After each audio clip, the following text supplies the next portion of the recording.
يا لودز واهلا وسهلا بيكم في قناه بلوت تويست. والفيلم اللي هنعمله النهارده تريلر رياكشن هو فيلم ولاد رزق الجزء الثالث. اللي سمعت عن فيلم ولاد رزق الجزء الثالث هم 4 حاجات بالظبط، وبصراحه كده اتحرقوا عليا. اول حاجه هي ان آسر ياسين هيبقى موجود في الفيلم ده بشخصيه الشايب، والشخصيه دي من ساعه نزول الجزء الثاني من فيلم ولاد رزق بيتعمل لها بوسترات واتقال ان هي هتبقى شخصيه لوحدها منفصله وهيتعمل لها افلام لوحدها. تاني حاجه هي ان الفيلم هيبقى من تمويل تركي آل الشيخ، فالمفروض بقى ان الفيلم ده يبقى فيه حاجات حرفيا ما اتعملتش في ولا فيلم مصري قبل كده. تالت حاجه هي ان هيظهر فيه بطل العالم للملاكمه تايسون فيوري. واخر حاجه اتحرقت لي هي ان احمد داوود واحمد الفيشاوي للاسف مش هيبقوا موجودين، وبصراحه انا كنت بحب تمثيلهم في الادوار بتاعتهم جدا. فيلا بينا من غير مقدمات كتير نشوف التريلر. وطبعا انا ما شفتوش ولا مره، ودي هتبقى اول مره اشوفه معاكم.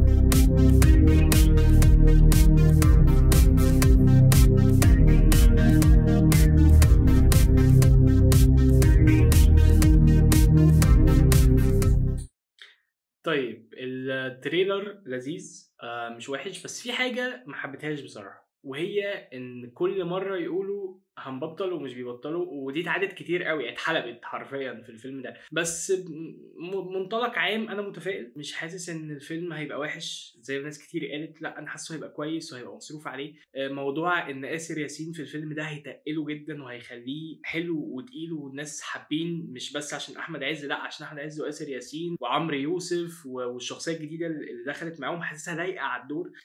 فبمنطلق عام انا متحمس للفيلم وحابب اخش وحابب اشوف ايه الجديد اللي هيقدموه. فتمام يعني، مش حاسس ان انا متضايق من التريلر، حاسس ان هي هتبقى لذيذ، الفيلم هيبقى كويس لذيذ مش وحش. مهم، تعالوا دلوقتي نفصص التريلر وهرجع لكم تاني. زي ما قلت لكم الحته بتاعت ان احنا هنبطل ورجعنا تاني وهنبطل ورجعنا تاني. الشخصيه الجديده اللي معاهم دي انا مش عارف هتبقى جديده كليا، يعني هيبقى شخصيه متكريته من الاول، ولا دي هتاخد دور او مكان اخوهم الرابع. وجود محمد ممدوح في الفيلم ده بصراحة محمسني جدا. أنا بعشق محمد ممدوح، يعني حرفيا بالنسبة لي محمد ممدوح وماجد الكدواني أفضل 2 في دلوقتي في الوقت الحالي ممثلين. تايسون فيوري هيبقى موجود طبعا، الصرف بتاع تركي آل الشيخ واضح.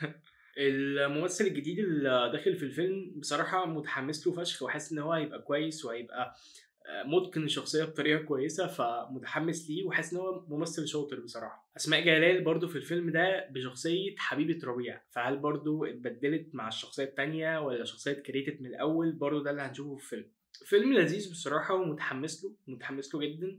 ونسبه تحمسي لفيلم ولاد رزق هي 9/10. هخش فيلم ولا لا؟ طبعا هخشه، انا بعشق السلسله دي وبصراحه متحمس له جدا. المهم حلقتنا دلوقتي لحد هنا خلصت. لو عجبتك الحلقه ما تنساش تعمل لايك للفيديو وسبسكرايب للشانل.